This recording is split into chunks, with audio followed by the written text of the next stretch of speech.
صباح الخير. ايه رأيكم في القراقيش الحلوة دي؟ هعمل دلوقتي معاكم قراقيش بطريقة سهلة خالص وجميلة فوق ما تتخيلوا. ممكن تكون مكلفة شوية في السمنة، بس طبعا الطعم في الآخر بيبقى لذيذ قوي.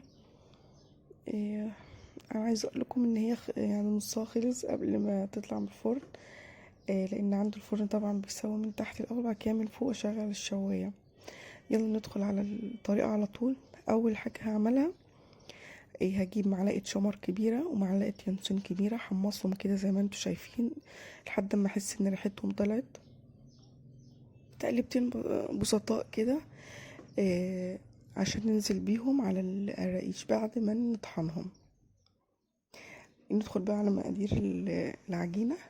معايا كيلو دقيق زي ما انتوا شايفين كده، عليه طبعا دي كيس خميرة او معلقة خميرة كبيرة، ودي معلقة بقى كبيرة من اليانسون والشمر اللي احنا طحنينهم اللي كنا بنحمصهم من شوية، ومعلقتين سكر ونص معلقة ملح. هنقلب دي كلها طبعا المقادير الجافة، هنقلبهم مع بعض. الشمر باليانسون بيدي طعم حلو قوي قوي. اللي حابب يحطهم يعني حصى ناشفين تمام، بس هم مطحونين بيدوا طعم اخف والذ يعني. دلوقتي طبعا انا كان عندي سمنة، سخنتها بس لانها كانت ماسكة في بعضها، دفتها بس مش اكتر وحطيتها. طبعا ده كيلو دقيق هيكون عليه بالظبط نص كيلو سمنة. العجينة نص بالنص بالظبط زي الكعك كده. بس الفرق طبعا المقادير بقى ان احنا هنحط، حطينا شمر طعم بيختلف، وسمسم. وحطيت طبعا معلقة سمسم كبيرة، نسيت اقول. هقلب كده زي ما انتوا شايفين، هنبسها بقى يعني زي برضو ما نبس الكعك كده. نقلب بالراحة بالراحة كده، لان احنا لو عجلنا هتنشف وتعضم معانا زي البسكوت برضو بالظبط. فهنبسها نجيب من فوق لتحت كده. ان طبعا الدقيق، نص السمنه نص الدقيق، فالدقيق هيبقى زي ما انتوا شايفين كده، تحس ان هو اتعجن خلاص. بس طبعا احنا لسه هنحط الماده السائله. وده بعد ما عملناها. فانا حاطه دلوقتي كوبايه لبن وعليها كيس الخميره.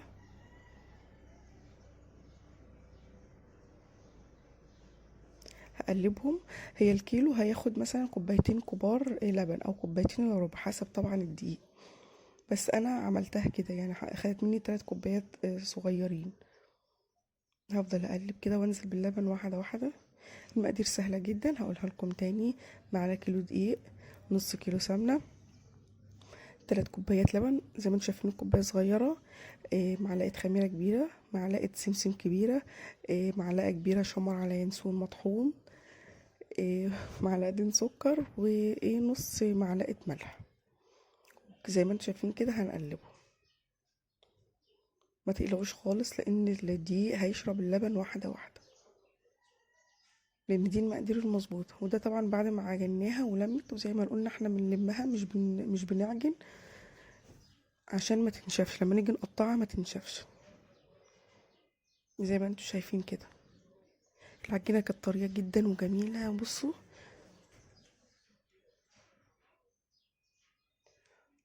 طريه خالص، وكانت يعني مش عايزه اقول لكم كانت ناجحه فوق ما تتخيلوا. الطعم كان لذيذ جدا بالذات بمعلقه الشمر واليانسون.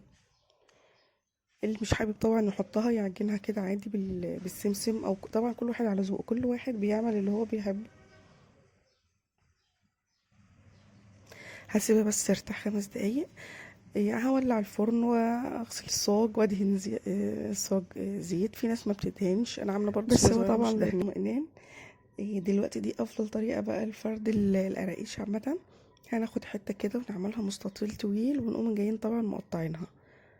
اه بنظبطها من الجناب من قدام عشان القراقيش تبقى كلها في طول بعض. بسكينة بقى عندك بأي حاجة عندك عشان كلها تبقى سوا واحد يعني. فاحنا بنعمل حتة مستطيلة طويلة كده وبنفردها زي ما انتوا شايفين، وبعد كده بقى بنقطعها بأي حاجة عندنا. والسمك بتاع القرقيش بيبقى نص سنتي، لأنها كده كده احنا حاطين فيها خميرة هتنفش في الفرن زي ما انتوا شايفين كده. طريقة سهلة جدا والله، ما خدتش اي وقت ولا مجهود ولا عجن ولا. وطبعا في ناس كتيرة قصدي بيعملوا كميات كبيرة. ودايما الخبز والعجن زي ما انتوا عارفين بيبقى ليه يعني ريحة كده وليه جو خاص كده بيه يعني. احنا كنا الصبح وقلت لا انا مش هعمل غدا النهارده، اعمل غدا خفيف ممكن نفطر بالقراقيش واللبن، او قراقيش وشاي بلبن كده، وفطرنا. وعايزه اقول لكم والله خلصت قبل ما يعني الليل يجي، يعني ما باتتش. هو كيلو طبعا كميه قليله، بس انا كنت عاملاها ايه جنب يعني ايه كان غدا خفيف، فحبيت ان انا اعمل حاجه معجنات يعني جنب الاكل. فالحمد لله واتعشينا برضو وكانت لذيذه جدا. عايزه اقول لكم هي الطريقه دي حلوه قوي قوي، يا ريت تعتمدوها.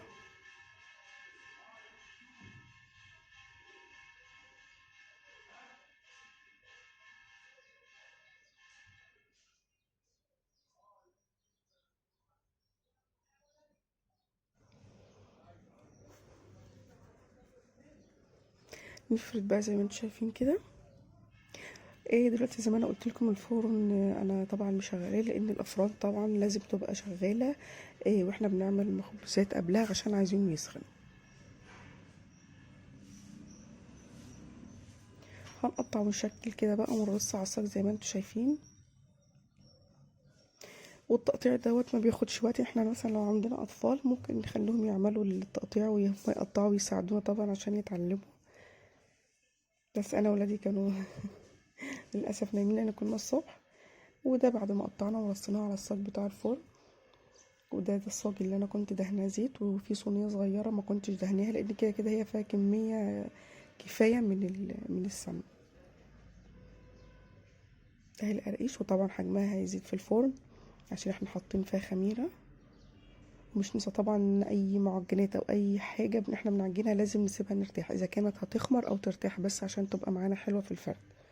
ودي الصينيه التانية اللي انا قلت لكم عليها، انا ما دهنتهاش زيت. وبرضه ما حصلش اي حاجه يعني، عادي. في ناس بتعمل كده وفي ناس بتعمل كده. وده بقى كانت القراقيش بتاعتنا بعد ما طلعت، وطعمها لذيذ جدا جدا فوق ما تتخيلوا، وهشه جدا ومستويه من جوه. اتمنى يا رب تجربوها. طريقه سهله خالص ومش متعبه، بس الطعم طبعا لذيذ. بنحاول نغير لولادنا طبعا في المعجنات والمخبوزات اللي احنا نعملها او في الحلويات. على الاقل احنا نعمل لهم الحاجه في البيت بدل ما نشتريها بره. اتمنى يا رب الفيديو يكون عجبكم، ومش تنسوني طبعا في الله كل اشتراك.